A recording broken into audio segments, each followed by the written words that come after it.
Ya, ini yang namanya mengasuh. Kalau Bapak Ibu familiar dengan zaman dulu asa-asi asuh gitu ya. Kita bicara mengasuh, mengasah dan mengasihi ini multidimensi. Jadi kita nggak bisa bicara hanya pengasuhan aja, tapi harus diasah juga gitu ya. Jadi diasah itu kita memberikan stimulasi dan mengasihi. Mengasihi itu kita memberikan kasih sayang. Tujuan pengasuhan supaya anak kita bisa berkembangnya optimal. Tuhan itu sudah kasih nih kepada anak-anak Bapak Ibu serangkaian bakat-bakat alami. Tinggal bagaimana Bapak Ibu mendukung mereka supaya mereka itu bisa unlock potensinya dan bisa optimal. Ya, survive itu bertahan hidup. Tentu Bapak Ibu sekarang ini juga hasil produksi bagaimana orang tua Bapak Ibu dulu mengasuh, bisa bertahan sampai sekarang. Ke sekolah itu perlu ketahanan, ya. Dia bisa ke toilet sendiri itu bertahan hidup namanya. Dia bisa makan sendiri itu bertahan hidup. Itu tergantung layers usianya berapa. Apa aja sih yang biasanya mempengaruhi faktor kepribadian seseorang atau anak kita? Dengan apa sih yang membentuk kepribadian seseorang? Itu menurut riset sendiri 20-40%-nya itu genetik. Genetik itu warisan, ya. Warisan yang diturunkan di DNA atau sifat-sifat dasar ayah ibu kita atau kakek nenek kita. Jadi kalau kita bicara lingkungan ternyata itu lebih besar, 60-80% kontribusinya terhadap perkembangan kita sebagai individu. Jadi kalau misalnya putra-putri kita terlahir dengan sifat dasar temperamen pemarah, ya, mungkin dari saya, mungkin dari suami saya, ya, itu kan 20%, 40%, ya. Terus kemudian gimana dong Mbak Ayang supaya anak saya itu gak jadi pemarah, ya? Kalau Bapak Ibu mengasuhnya dengan lingkungan sosial marah-marah, parenting style yang marah-marah, dengan hukuman-hukuman, dengan tekanan-tekanan, dia bisa kasih kontribusi hampir 100% menjadi seorang anak yang pemarah. Untuk meminimalisir resiko dia menjadi pribadi yang terkendali, lembut, itu kita modifikasi gaya pengasuhan kita. Jadi walaupun kita tahu kemungkinan anak kita punya temperamen seperti itu, tapi bisa terkendali karena kita sebagai orang tua itu bisa memberikan lingkungan pengasuhan yang aman buat dia. Jadi walaupun dia marah, tersinggung berat, dia bisa kelola, gitu ya. Jadi memang perlu yang namanya pengasuhan yang lebih positif. Siapa sih sebenarnya yang diasuh, ya kan? Anak kita, ya anak kita sih Mbak, gitu. Oke, anak kita kayak gimana sih sebenarnya, ya? Kita akan bicara terkait dengan secara umum, ya, tentang anak-anak yang Bapak Ibu asuh. Oke, Bapak Ibu di sini kira-kira anaknya usianya ada yang balita? Boleh tunjuk tangan? Oke. Ada yang usia sekolah tuh 7-12. Oke, ada yang usianya remaja? Remaja itu usianya 12 sampai sekitar 20-an. Anak itu sebenarnya 18 tahun ke bawah. Tetapi menurut penelitian dosen saya, itu Prof. Santo Almarhum, itu remaja itu sampai remaja akhir sekitar usia 23-24. Jadi kayak anak saya ini usia 20 tahun itu sebenarnya kategorinya remaja akhir. Ya, jadi masih dalam kategori pembinaan orang tua. Nah, sekarang yang paling banyak itu adalah orang tua millennials dengan anak-anak yang boleh di next slide-nya. Next slide-nya boleh alpha, ya. Jadi usianya saat ini di antara 0 bulan sampai sekitar 15 tahun. Ya, kalau ada anak yang usia 16-17 tahun itu Gen Z kayak anak saya, ya.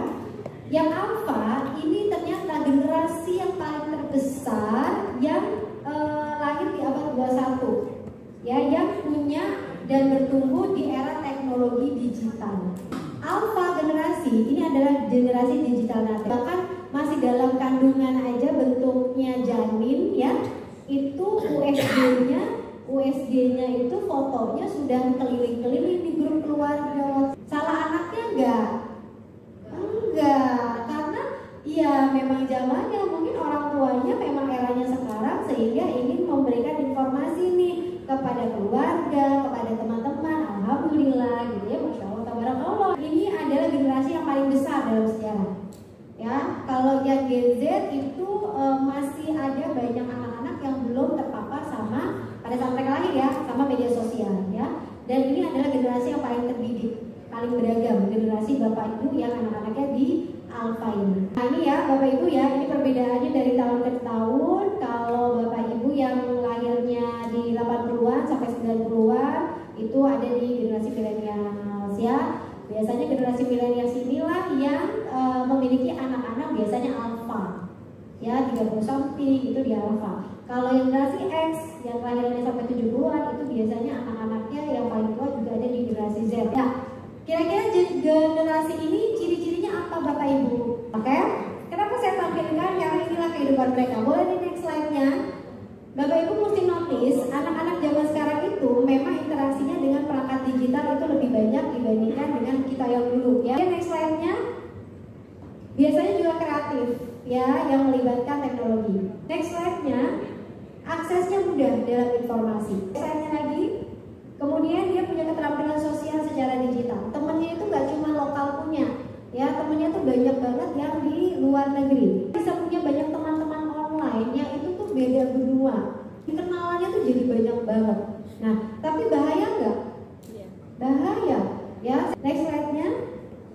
Nah, di samping yang baik-baik tadi ya Bapak Ibu, ini alpha ya, dari mulai Gen Z akhir sampai alpha ini dikenal sebagai generasi strawberry. Nah, jadi generasi ini tuh dikenal sebagai generasi yang kreatif tapi daya tahannya rendah, terbuka, open minded tapi nggak tahan sama tekanan. Karena dari lahir tuh hampir semuanya tuh instan, ya, pesan online ini dan itu. Kemudian mereka kritis ya, tapi nggak suka challenge gitu, jadi nggak suka tantangan-tantangan. Lalu kemudian unik ya dan gampang galau. Kemudian mereka biasanya overstimulasi Bapak Ibu, ya, too much. Dari konten-konten aja tuh banyak banget gitu, yang dia lihat, dia dengarkan, dia rasakan. Itu mempengaruhi kinerja otaknya, ya, mempengaruhi mentalnya dia, ya. Boleh next slide-nya? Nah, kemudian ini juga AI, ya. Artificial intelligence. Anak kita, Bapak Ibu itu saingannya sama ini. Kalau dulu kita saingannya sama manusia kan? Kalau sekarang kita saingannya sama robot seperti ini, AI. Ya kayak ChatGPT, Gemini, ya semua akses tadi. Ya makanya kenapa banyak banget sekarang jurusan-jurusan itu yang kreatif arahnya, karena kerjanya banyak berhubungan dengan kreativitas anak-anak zaman sekarang. Ya ada yang disuruh jadi dokter, nggak mau. Maunya kerjanya jadi videographer, content creator, youtuber dan lain sebagainya. Pakai AI ini is okay, nggak apa-apa. Ini kayak kita nyari berita aja tapi lebih cepat. Ya nyari ilmu di Google tapi lebih cepat. Ya dibandingkan kita zaman dulu. Yang membedakan antara adalah pada saat dia masukin keywordnya, pada saat dia formulasikan itu yang membedakan. Jadi walaupun sumbernya sama melalui ChatGPT, pada saat presentasi, pada saat dia bikin laporan itu akan membedakan, ya, kritis, bertanggung jawab dan berkarakter. Oke, next slide-nya.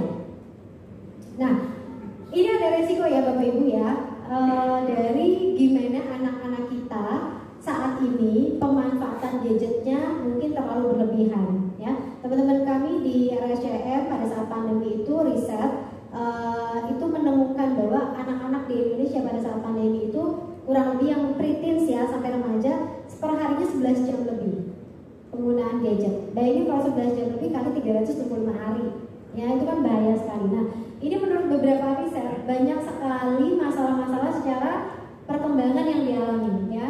Jadi gangguan tidur, insomnia atau tidurnya jadi kebalik, ya. Jadi malam jadi siang, siang jadi malam, badannya gampang sakit. Kemudian klien saya juga banyak sekali yang mengalami gangguan penglihatan, lazy eyes biasanya, ya. Jadi pada saat pandemi Bapak Ibu terjadi kenaikan signifikan penggunaan kacamata pada anak-anak balita, ya. Biasanya tandanya yang anaknya sendiri nggak tahu itu kalau lagi ngeliat itu nyureng, gitu, ya. Jadi kalau Bapak Ibu punya anak atau ponakan yang kalau ngeliat itu agak nyureng mirip, itu tolong segera dicek ke dokter, karena dia nggak tahu kalau itu sebenarnya bermasalah. Karena normalnya dia ya seperti itu, padahal itu bermasalah, ya. Kemudian motoriknya juga, tadi Pak Bambang juga menyebutkan motorik. Contoh, anak-anak yang terbiasa menggunakan gadget yang swiping itu tidak memanfaatkan kelenturan jari jemari, otot bicepnya sama bagian punggungnya. Padahal yang harus terintegrasi dalam proses menulis itu adalah otot-otot ini, pergelangan tangan, bicep dan punggung, ya. Kalau dia swipe terus, ininya nggak terlatih. Sehingga pada saat dia harus menulis, dia frustrasi. Pada saat dia frustrasi, dia mungkin marah, mukul teman, dorong teman, ngamuk-ngamuk, tantrum. Itu yang biasanya terjadi, ya. Kemudian gangguan belajar dan konsentrasi. Ya, jadi konsentrasinya tuh pasti pendek-pendek kalau anak itu terbiasa main gadget, ya, dan kurang aktivitas fisik. Lalu ini yang paling sering juga sekarang terjadi adalah gangguan kesehatan mental. Depresi Bapak Ibu itu terjadi mulai dari yang kecil-kecil, nggak cuma saat kita dewasa aja. Namanya earlier depression. Dan depresi itu bisa silent Bapak Ibu. Kelihatannya anak Bapak Ibu di rumah itu kelihatan oke, tapi kita nggak pernah tahu sebenarnya dia itu memendam atau menyimpan sesuatu hal. Ada lagi yang namanya highly function depression. Ya, bisa sekolah, berprestasi, tapi saat dia sendirian sebenarnya dia mengalami kekosongan, kehampaan. Nah, itu yang banyak terjadi. Ya. Kemudian ini kecanduan game online sama pornografi. Nah, tadi kenapa saya tunjukkan itu X itu Twitter ya. X itu ternyata menurut teman-teman saya yang di dunia digital sejak dibeli sama Elon gitu ya, itu pornografinya makin kencang. Saya punya beberapa klien itu nyari situs-situs pornografi dari Twitter X ya, jadi Twitter yang berubah jadi X dari situ. Dan itu kan sangat membahayakan bagi perkembangan mental anak remaja kita. Gangguan jiwa itu bukan seperti yang Bapak Ibu lihat misalnya di pinggir jalan gak berbusana seperti itu ya. Gangguan jiwa yang dialami anak-anak yang kecanduan game online atau internet itu sangat mengganggu fungsi produktivitasnya sehari-hari. Dia nggak mau lagi sekolah, dia nggak mau lagi belajar, dia malas makan, dia nggak melakukan perawatan diri, itu udah termasuk gangguan. Jadi kita harus benar-benar waspada karena si media sosial ini ketika Bapak Ibu sudah kasih ke mereka, ini sudah bisa menjadi senjata ya yang mungkin akan feedback buruk ke dirinya. Makanya kenapa sebenarnya kasih gadget itu usia 13 tahun ke atas untuk kepemilikan. Next slide-nya, Mbak Ayang terus gimana dong? Nah, saya ingin menginformasikan kepada Bapak Ibu semua bahwa perkembangan zaman ini terus pesat. Perubahan itu sangat luar biasa.